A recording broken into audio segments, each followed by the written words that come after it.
From Interior Alaska's most trusted news source, this is the Fbx Evening News.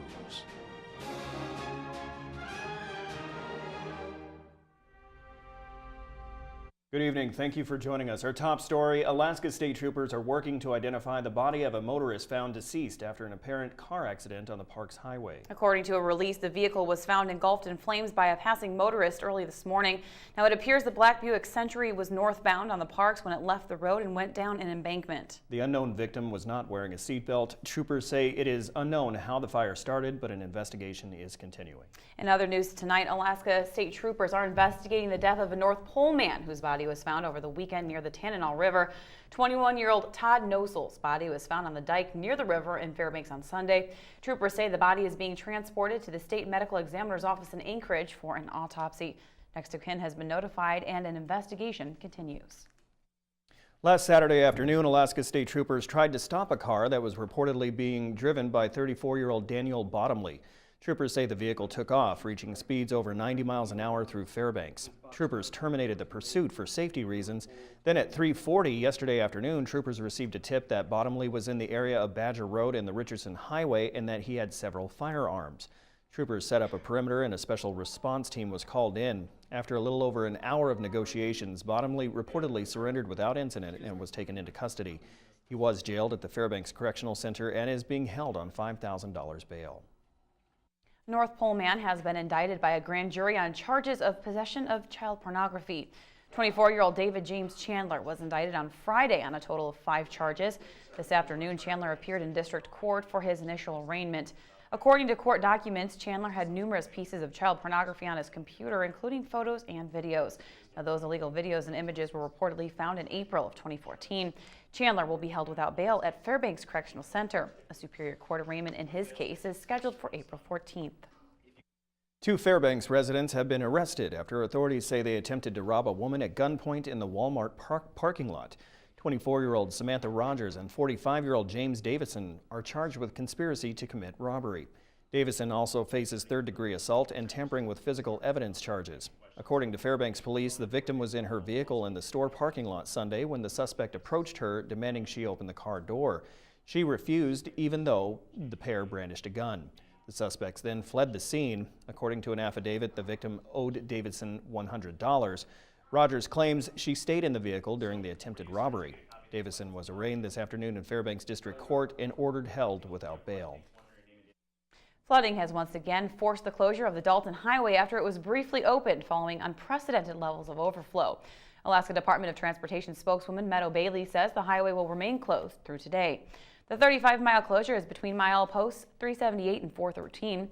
Unprecedented levels of overflow from the Sag River began flooding the highway last week. That made a portion of the highway impassable, and truck drivers trying to drive to and from Prudhoe Bay had to wait as long as 3 days.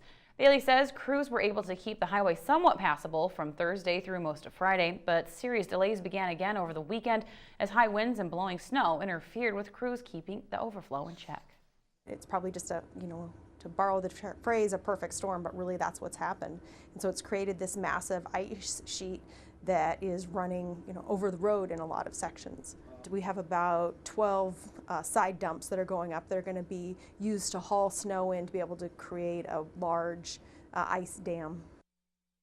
Looking for a way to save on gas? Why not make it into a competition? The 9th annual Don't Be Fuelish competition starts this month, encouraging employees in the Fairbanks North Star Borough to save the most fuel possible while traveling to and from their workplaces. The University of Alaska Fairbanks Cooperative Extension Service and the Borough are co-sponsoring the competition. Past Don't Be Fuelish campaigns in Fairbanks have conserved about 30,000 gallons of gas. Energy specialist Art Nash says people can still participate and it's as easy as going online. People can learn more by going to our blog website at don'tbefoolish.wordpress.com, where they can put in their information. It kicks an email over to us and we get all the pertinent spreadsheets that they may keep track of their miles and report back to us on, as well as the rules and any other brochures maybe that they want to entice other people within the workplace to join them with. When we come back, the Centennial Bridge was a crowded place yesterday as hundreds welcomed the Easter sunrise. And today, students were given instruction on how to survive boating accidents. These stories and more when we return. And welcome back. Hundreds gathered on the William Wood Centennial Bridge yesterday to welcome Easter to the interior. Mike Schultz was there and shares the story.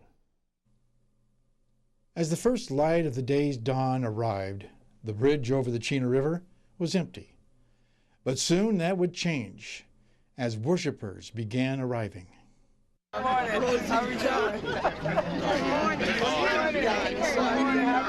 Good morning. Then it was time to begin first with the horns. And then dancing from some young participants.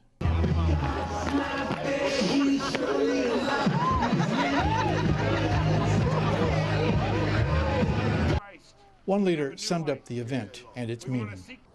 Well, I've been a part of it for the last couple of years, and I just, like was said before, I just enjoy all the churches coming together in unity and different cultures and everything joining together to worship and to celebrate the Easter season and the resurrection of the Lord Jesus Christ. The joy continued with song. All the time, all the time, you are good, all the time. Then the climax to the celebration, with the rising of the SUN, while Christians in Alaska and worldwide were praising the rising of God's SON. Mike Schultz reporting. Students were making a splash today as they learned how to put survival techniques into action. A Kids Don't Float safety class was taught today at Ryan Middle School. Representatives from multiple agencies, including as the U.S. Power Squadron and Alaska State Troopers, were invited to teach students the importance of boating safety. They started off the day with cold water immersion training, learning how to use the right life jacket and the importance of filing a float plan. Multiple stations were set up for students to train on various techniques within a controlled environment. Nationwide, schools are beginning to take notice of the water safety programs being implemented in Alaskan classes. Boating safety education specialist Kelly Toth says that a hands-on experience is the way to go. 5 out of 6 boating fatalities in Alaska are caused by a vessel capsize, swamping, and falling overboard. This pool session was built to speak to those issues so that people really get a chance to experience what it's like to do some self-rescue and survival techniques.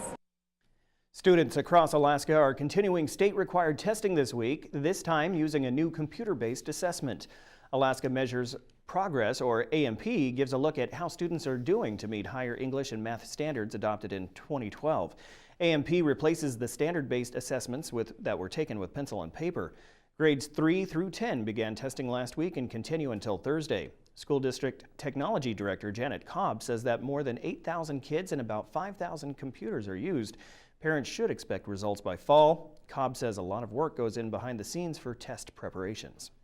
We've taken a lot of time to prepare for it. We began the process a year ago this last January, and a district team worked really hard to try and identify where all the weaknesses might be. So did you have a good Easter weekend? Plenty of food. Lots of eggs? Yep. Lots of egg hunting? Mm-hmm. It was pretty fun. Yeah, you too? Did you eat any candy? No. Me neither. He's lying. Yep. All right, well, Joe Cook is coming up next with sports. See who won this year's Bonspiel titles and learn about some major league coaches. Held a baseball clinic right here in Fairbanks. That's pretty cool. That's cool. Those stories and more with Joe after the break.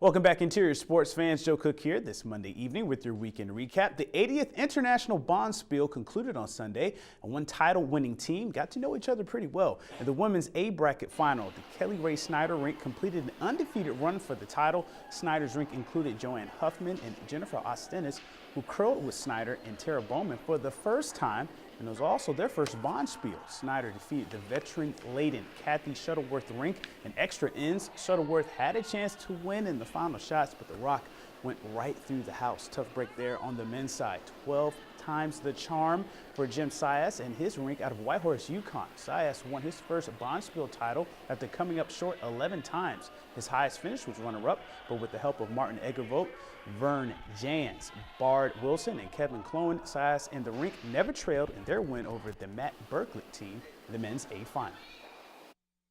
Yeah, we always enjoy coming up to Fairbanks. Great hospitality. Everybody's pretty welcoming to us Canadians when we show up. So, yeah, we've been working at this for a long time to win, and I think after 11 tries, we finally got it. So it was lots of fun. The truth of it is, everyone, like I said, everyone comes for the good time. And there's always good games. I mean, you're going to have a few good games every week. You're going to play against some good competition that's going to play really bad because maybe they've had a few too many. So, I mean, it's a good mix.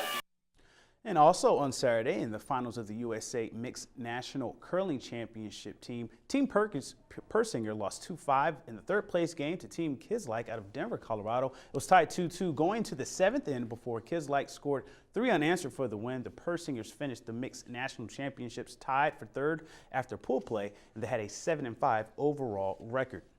Some of Fairbanks' future baseball and softball prospects received cues from a couple of pro coaches on Saturday. The Carlson Center was the site of the Interior Baseball Lines Instructional Baseball Clinic. Over 200 players from grades K through 12 came out to receive teaching from former Miami Marlins hitting coach and instructor Bobby Bell and Arizona Total Baseball's Joe Lefebvre, who instructs a number of summer youth teams and has experience operating camps in Alaska over the summers. The kids were drilled on the fundamentals of the game, got pointers on various techniques, and learned about their potential and future in the sport.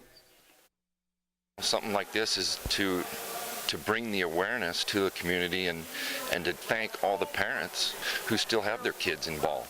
And if we can continue to make that grow, then, you know, the aspirations and everything, and those kids see the Panther Park in the summer and everything else, those are reachable items. Those are reachable goals for these kids, men and women, you know, and the girls that are here representing their respective schools and stuff, for them to play at the next level, at the college level as well. So the full awareness is what we try to achieve. And staying with baseball, the Lathrop Malamutes returned from their season openers over the weekend with no wins. On the road in Sitka, the defending state champion Wolves swept Lathrop in doubleheaders on Friday and Saturday. Lathrop led 4-0 in Game 1 on Saturday before the Wolves came back for a 5-4 win. Mike Fitzpatrick tossed 6 scoreless innings in that loss. Cam Walker, he had 2 singles, 2 walks, and an RBI.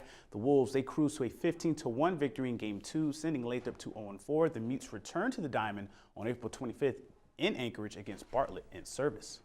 The Alaska hockey team honored their players with their end-of-the-year banquet on Friday night. The team and their supporters gathered for one last time at the Westmark Hotel. There was a silent auction on hand, and you see the memorabilia. Colton Pareko, he received 4 awards, including Top Defenseman and Fans' Choice. Sean Cahill was the Scholar Athlete of the Year. Garrett Perry was the Unsung Hero Award winner. And Brandon Morley won the Humanitarian of the Year for his involvement in several community events. Nolan Kaiser was named Most Improved, and Tyler Morley won the MVP award, and he won the team's top scoring honor. If you remember, Morley came into the season coming off of multiple knee surgeries. It was a long year, and I mean, it's nice season's over. I can get my proper rest I need and get ready for next year. But yeah, it's truly an honor, and if it wasn't for these teammates to push me along the way, I don't know if I would be able to do it. I was working out with Justin Tates and Nolan Heisman's, and they really pushed me this summer with both on and off ice workouts and stuff like that, and just supporting me. Pretty shocked. I mean, there's so many guys that do such great things in this community, and Matt Freese, who won it last year, and he's probably one of the most respected guys on this team, and it's just amazing to see that you get recognized. And to add to that, Taylor Munson was the top freshman of the year for the Alaska hockey team as well. Now, unfortunately, no I-5 today, but here's a teaser for tomorrow. It'll be Commitment Tuesday. Over the weekend, Fairbanks Ice Dogs goalie Patrick Munson committed to the University of Vermont Catamounts. Congrats to Munson as he makes a nice save. In Jesper Oval, he committed to the RPI Engineers, so both going D1. And today, Carly Marquez of West Valley High School signed her national letter of intent to play for the Southwest Oregon Community College Lakers. You'll hear from the players on their commitments in tomorrow's Sportscast. But that'll do it for sports tonight. Mike Schultz is next with your full weather forecast, and we'll catch you next time. Hey everyone, welcome back into a Monday night edition of the Fbx Evening News. Mike Schultz with you once again. Hope you had a good Easter. It was not too bad. There were a few flakes of snow in the early hours, and then the sunshine came out, and today it was gorgeous. And we're looking at temperatures to continue right on down the road to the mid-40s, even 50s tomorrow. and then nice weather all the way through into the weekend, the way it looks right now. We'll tell you more about that in just a little bit. Our photograph night is sent in by Bill Cody. He calls it a killer sunset. You can see why. Once again, gorgeous colors, nice, beautiful reds and oranges. And as always, if you have a photograph you want to share, by all means, send it to photos@ktvf11.com. Here's your numbers right now at the airport. 45, that's our high for the day. The low last night, 20 degrees. Record high, 61 in 1997 and 24 below in 1927. See, 60-degree temperatures is nice to see. Sunrise and sunset about 14 hours and 17 minutes. That's a gain of 7 minutes from yesterday. On our satellite and radar, a lot of moisture in association with an area of low pressure sitting over the Seward Peninsula. That's helping to bring the warm air in from the south and the southwest, which is giving us our warm temperatures, but also a lot of high clouds. All the moisture, once again, being blocked out by the Alaska Range. You can see all the freezing precipitation moving up from the south. Now, what's going on across the rest of the state right now? Well, as we speak, it's still raining around the Juneau area, 48 degrees there. 54 degrees at Ketchikan. Not a bad day in Anchorage, mostly cloudy skies and 47 degrees there. Kodiak, some showers and 44. Cold Bay, a little chilly, 39 degrees, right around freezing in Nome today. Barrow at 5 degrees, and Fort Yukon, lots of sunshine and 27. Lower 48 weather looks like this, and looks like the rain has moved over Southern California, something they need in the worst way. They really are going through a drought situation that is really causing lots of concern. Phoenix up to 86 degrees. Night stay in Denver, 73. Some rain falling around the Minneapolis area, 43. Night stay at Dallas, 83. Showers over the New York area, and 55 degrees. And scattered clouds and sunshine over the deep south with Miami at 85. On our jet stream, again, in the lower 48 satellite and radar, you can see moisture being pushed across by that jet stream. While to the north, still there's a few pockets of cool air bringing some light snow there. And there's the spinning motion of that area of low pressure bringing the showers over the Pacific Northwest right on down into parts of California. Now, tomorrow's forecast is calling for, once again, very, very stormy day with lots of rain and snow at the higher elevations, maybe some thunderstorms and hail too. And the overall outlook for later on this week, more rain over the Pacific Northwest, cooler across the western half, nice over the deep south, a few showers over the Great Lakes area, and then more rain and thunderstorms over the eastern half of the country. Well, back to Alaska for tomorrow. In the northern section, snow showers are expected in Nome and cloudy skies at Fort Yukon, partly cloudy skies at Barrow. While over the interior sections, we're looking at scattered clouds for Fairbanks, strong winds in the Healy and Delta junctions, could be as high as 50 miles an hour, so keep that in mind. And over the southeast sections, a little bit of rain possible in Juneau, just mostly sunny skies for Ketchikan. While over the southwest part of the state, it looks like rain and snow for Cold Bay, rain for Kodiak, and mixed showers for Bethel. And if you're heading on down to the Anchorage area, it's going to be a little bit sloppy there. Rain showers for Anchorage and Homer with rain and snow expected at Valdez. Well, it's a new week, which means it's time for a new school for our kids' weather program. And this week we're going to be talking with the kids from Arctic Light Elementary School. Tonight, here's a young man with a story about a tornado. Once me and my friend Anthony, we were like just hanging out. I ate dinner at his house. And then all of a sudden, his mom said, go to the basement. We didn't know why. And so we went down there. And then we finally saw like you know how it has a tiny window? We could see the tip of the tornado going down the street. And he went on to tell me that the tornado missed the house. Everybody came out okay, and that's always good news to pass along. Again, thanks to Mount McKinley Bank for sponsoring our kids' weather. Tomorrow night, a young lady will be here with a very nice watercolor picture she painted. Here's your forecast for the remainder of the night. Partly cloudy, continue very mild, 30 degrees. Wow, for the overnight low, that's nice. And tomorrow, 51 with scattered clouds, and the extended forecast, as you can see here, looking at temperatures in the mid to upper 40s, cooling down a little bit toward the weekend, and overnight lows will also be very comfortable in the mid 20s, looking very nice. And this is a nice spring forecast after we had those chilly temperatures last week. And we've got some visitors. We sure do, yeah. Mike. So we have Girl Scouts here. Can you guys all wave and say hi? So great. You guys are from what troop? Yeah. 129. Okay. Now, does anybody have any leftover Girl Scout cookies? I've been looking for some. That's the most important question. None. What's your favorite? What's your favorite cookie? The peppermint. The peppermint? I'm with you on that. Okay. Thin Mints. I like the peanut butter ones. Who sold the most cookies? Who sold the most cookies out of your troop? Right here. You don't know yet? What do you get? You did? Uh-huh. High five. Very good. I want to pass along one quick note. Howard Thies called me today from the Arctic Man. Uh-huh. He says they have got tons of snow, and they're expecting more snow, so plenty of snow for the Arctic Man. Wow, that is coming up, huh? All right. All right. Well, that'll wrap up this edition of the Fbx Evening News. We are glad you could join us. Tonight on NBC Nightly News, firefighters preparing for a very bad season as the drought continues over California. Lester Holt's up next with that story. You can join us here 6 days a week at 6 and 11 or online anytime at western11.com. All right, how about you girls read all that? Ready? Go. From all of us here at the News Center. Good night.